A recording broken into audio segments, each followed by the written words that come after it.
बिहार सरकार बीएड अभ्यर्थियों का पक्ष लेकर माननीय सुप्रीम कोर्ट पहुंच चुकी है, लेकिन वहां से डीएलएड अभ्यर्थियों की जीत क्यों होगी? बिहार सरकार को एक बड़ा जुर्माना क्यों लग सकता है? इस वीडियो में अंत तक अगर आप बने रहेंगे तो ये आप जान पाएंगे, क्योंकि जो हम अपडेट लेकर आए हैं वो बीएड वर्सेस बीटीसी मामले पर है, जो कि अब माननीय सुप्रीम कोर्ट दोबारा पहुंच चुका है।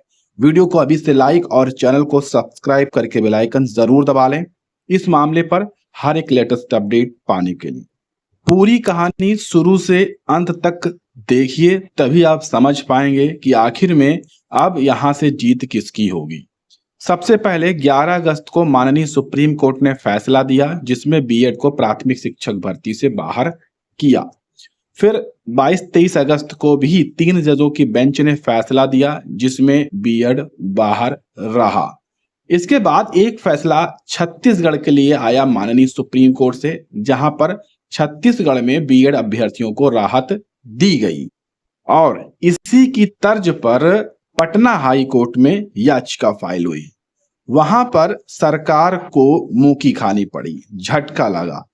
लेकिन उस झटके के बाद सरकार ने ये बिल्कुल भी नहीं माना कि हम बीएड को प्राथमिक शिक्षक भर्ती में शामिल नहीं कर पाएंगे, क्योंकि उनका कहना है और कि हम बीएड को प्राथमिक शिक्षक भर्ती में शामिल करेंगे, जैसे छत्तीसगढ़ में किया गया है। इसीलिए उन्होंने माननीय सुप्रीम कोर्ट में 39-833/2023 state of Bihar versus state teacher association करके एक याचिका दायर कर दी, जिसमें उन्होंने मांग की, प्रे की कि आप हमें ये बताइए कि हम 11 अगस्त वाला फैसला माने, ठीक है, या हम राजस्थान वाला फैसला माने, या फिर हम छत्तीसगढ़ वाला फैसला माने। ठीक है, 3 तरह के फैसले जहां पर आप छत्तीसगढ़ में बीएड अभ्यर्थियों को राहत दे रहे हैं, तो उस आधार पर आप हमें भी राहत दे सकते हैं। ये यहां पर प्रे की गई है। अभी देखिए अपील डिफेक्टिव शो हो रही है, लेकिन इससे कोई समस्या नहीं है, क्योंकि अभी माननीय सुप्रीम कोर्ट में छुट्टी चल रही है। 3 तारीख को कोर्ट खुलेगी और सरकार इस डिफेक्ट को तुरंत दूर करवाएगी, क्योंकि बिहार सरकार इस मामले पर तत्काल सुनवाई करवाना भी चाहती है और फैसला भी अपने पक्ष में चाहती है। लेकिन जीतेगी या नहीं जीतेगी ये हम आपको इस वीडियो में बताएंगे तथ्यों के साथ। और सुनवाई इसलिए करवाना चाहती है ताकि मामले पर जल्द आदेश आए, भर्ती को वो पूरा करे और फेज 2 की भर्ती निकाले, क्योंकि आगे चुनाव भी होने वाले हैं। तो ये डिफेक्ट जो है वो इसी हफ्ते में दूर हो जाएगा और हो सकता है कि सुनवाई की डेट भी मिल जाए।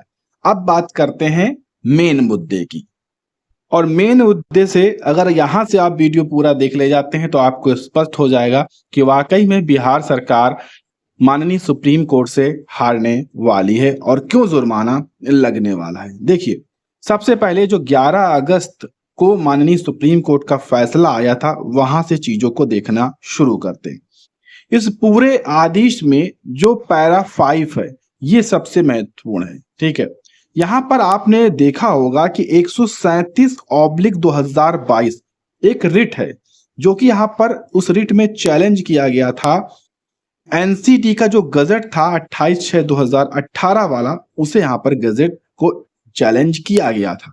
और उस गजट के आधार पर जो गवर्नमेंट ऑफ बिहार में वैकेंसियां आई थी उसको भी चैलेंज किया गया था। देख रहे हैं आप, साथ में लिखा है गवर्नमेंट ऑफ बिहार, और यूपी की भी है वो अलग की बात है। ठीक, तो ये जो नोटिस था, ये जो अपील थी 137/2022, ये इसमें चैलेंज किया गया था बिहार सरकार में और 28/6/2018 के गजट को। तो इसके तहत जो भी भर्तियां थी उन्हें यहां पर चैलेंज किया गया था।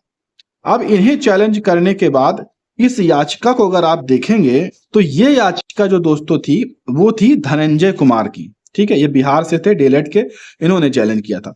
तो ये याचिका आप देखेंगे डिस्पोज हो गई है। किस आधार पर डिस्पोज हुई है? 11/8/2023 के आधार पर, यानी कि माननीय सुप्रीम कोर्ट का जो 11 अगस्त का फैसला था उसी आधार पर इसे डिस्पोज किया गया है। यानी कि माननीय सुप्रीम कोर्ट का जो 11 अगस्त का फैसला आया है वो इस याचिका पर लागू हो गया है। अब इस याचिका पर फैसला लागू होने से बिहार सरकार पर भी ये फैसला लागू हो गया है और बिहार सरकार पर हुई हर भर्तियों पर भी ये फैसला लागू हो गया है। अब आप सोचेंगे फिर बिहार सरकार क्यों माननीय सुप्रीम कोर्ट गई है? यहीं पर गलती बिहार सरकार ने की है, क्योंकि जब इस पर सुनवाई चल रही थी तब माननीय सुप्रीम कोर्ट ने 137/2022 धनंजय कुमार वाली जो अपील है उससे संबंधित यहाँ पर बिहार सरकार को देखिए 10/1/2023 से संबंधित जो है यहाँ पर एक बार फिर से नोटिस भेजा था इस मैटर पर। और ये नोटिस क्यों भेजा था? क्योंकि जब सुनवाई चल रही थी उस दौरान माननीय सुप्रीम कोर्ट ने बिहार सरकार के डिप्टी सेक्रेटरी, देखिए एडिशनल चीफ सेक्रेटरी, ये देखिए बिहार पटना 21/12/2022, 21/12/2022, 21/12/2022 इन लोगों को जो है एक नोटिस भेजा था कि अगर आप कोई भी पक्ष अपना कुछ भी रखना चाहते हैं तो आप रख सकते हैं, ठीक। लेकिन इस पर इनका कोई भी रिप्लाई नहीं आया। इसके बाद इन्हें रिटर्नेबल डेट के लिए एक बार फिर से नोटिस भेजा गया 10/1/2023, देखते हैं अब 10/1/2023, और इसी को देखिए यहां पर मेंशन किया गया 10/1/2023, ठीक है। तो कई बार इन्हें इसके लिए अवगत कराया गया, अपनी बातों को रखने के लिए इनका काफी ज्यादा इंतजार भी किया गया। 2022 से लेकर, देखिए आप 2022 से लेकर 2023 तक इंतजार किया गया, लेकिन इस बीच बिहार सरकार के ना तो सरकार का आया, ना तो डिप्टी सेक्रेटरी का आया, ना प्रिंसिपल सेक्रेटरी का, ना एडिशनल चीफ सेक्रेटरी का, किसी का भी कोई भी रिप्लाई माननीय सुप्रीम कोर्ट नहीं पहुंचा। और माननीय सुप्रीम कोर्ट ने इस आदेश में देखिए रिस्पॉन्ड भी किया था। यहाँ पर देखिए एडिशनल चीफ सेक्रेटरी, देखिए गवर्नमेंट ऑफ बिहार, देख सकते हैं सबको, यहाँ पर देखिए deputy secretary government of Bihar Patna, और इसके बाद देखिए यहाँ पर principal secretary government of Bihar Patna, सबको यहाँ पर बार बार अवगत कराया कि आप अपने पक्ष को यहाँ पर रख सकते हैं, अपनी बात को यहाँ पर रख सकते हैं। और दोस्तों ये जो रजिस्ट्री के माध्यम से चीजें भेजी जाती हैं, ऑफलाइन भेजी जाती हैं, तो ये सरकार को मिली जरूर है, ठीक है, क्योंकि एक नहीं 3 नोटिस भेजी गई हैं बेसिक शिक्षा विभाग को, सेक्रेटरी को, चीफ सेक्रेटरी को, सबको भेजी गई, लेकिन कोई रिप्लाई ना आने पर यहाँ पर गलती हो जाती है बिहार सरकार की, ठीक है। और इसके बाद भी इस जो एक आदेश आया था 23 अगस्त को, ठीक है, उसमें बिहार पार्टी भले ही नहीं थी, लेकिन बिहार सरकार को एक निर्देश दिए गए थे और इसी आधार पर निर्देश दिए गए थे कि आपको मौका पहले दिया गया था, लेकिन उस मौके पर आप शामिल नहीं हुए थे। तो गलती यहां पर किसकी है दोस्तों? बिहार सरकार की है, क्योंकि माननीय सुप्रीम कोर्ट यहां पर आपका इंतजार नहीं करेगी, आपके इंतजार में बैठी नहीं रहेगी। और यही कारण है कि अब जो बिहार सरकार माननीय सुप्रीम कोर्ट गई है दोबारा से इसी फैसले को लेकर, इसी स्पष्टीकरण को लेकर कि जो अभी भर्ती हमारी चल रही है उसमें बीएड को आप मौका दे दीजिए, आगे हम बीएड को बाहर करके ही भर्ती करेंगे। यहीं से माननीय सुप्रीम कोर्ट को फटकार लग सकती है अगर डीएलएड के अधिवक्ता और डीएलएड चाह लें इन ऑर्डर्स को दिखाकर, और वैसे भी माननीय सुप्रीम कोर्ट तक ये डिटेल्स हैं भी, ठीक है, और यहां से जुर्माने की मांग कर सकते हैं और बिहार सरकार पर एक तगड़ा जुर्माना लग सकता है, ठीक है, क्योंकि पहले से सभी चीजें इनको अवगत कराई गई थी, उसके बाद इन्होंने रिस्पॉन्ड नहीं दिया, अब जाकर उसे दोबारा से रीओपन करना पूरी तरह से माननीय सुप्रीम कोर्ट के समय को खराब करना है। एक बार हम फिर से यहाँ पर अवगत कराएं कि बीएड या डीएलएड की यहाँ पर पक्ष की वार्ता नहीं हो रही है, यहाँ पर जो स्पष्ट चीजें हैं वो यहाँ पर बताई जा रही हैं, और यही कारण है कि अब यहाँ से माननीय सुप्रीम कोर्ट से बिहार सरकार को जुर्माना लगने के साथ बीएड वर्सेस बीटीसी मामले में झटका भी लग सकता है और सुप्रीम कोर्ट से डीएलएड अभ्यर्थियों की जीत हो सकती नहीं है, होगी, ठीक है। तो ये चीजें आप समझ चुके होंगे इन डिटेल से, ऑफिशियल डिटेल से और माननीय सुप्रीम कोर्ट के आदेश से। तो कुल मिलाकर यहां पर बीएड अभ्यर्थियों को राहत मिलने की संभावना 1% की बनती है।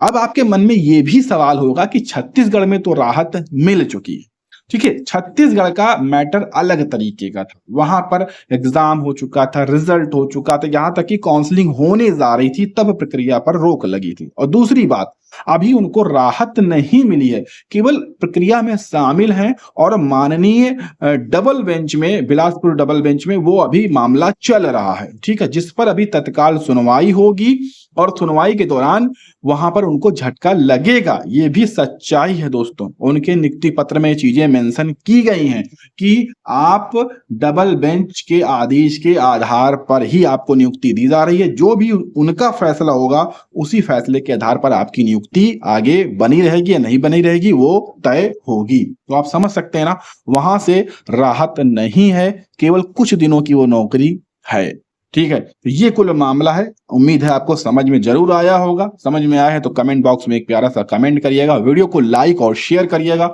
और ऐसी लेटेस्ट अपडेट पाने के लिए चैनल को सब्सक्राइब कर लीजिएगा।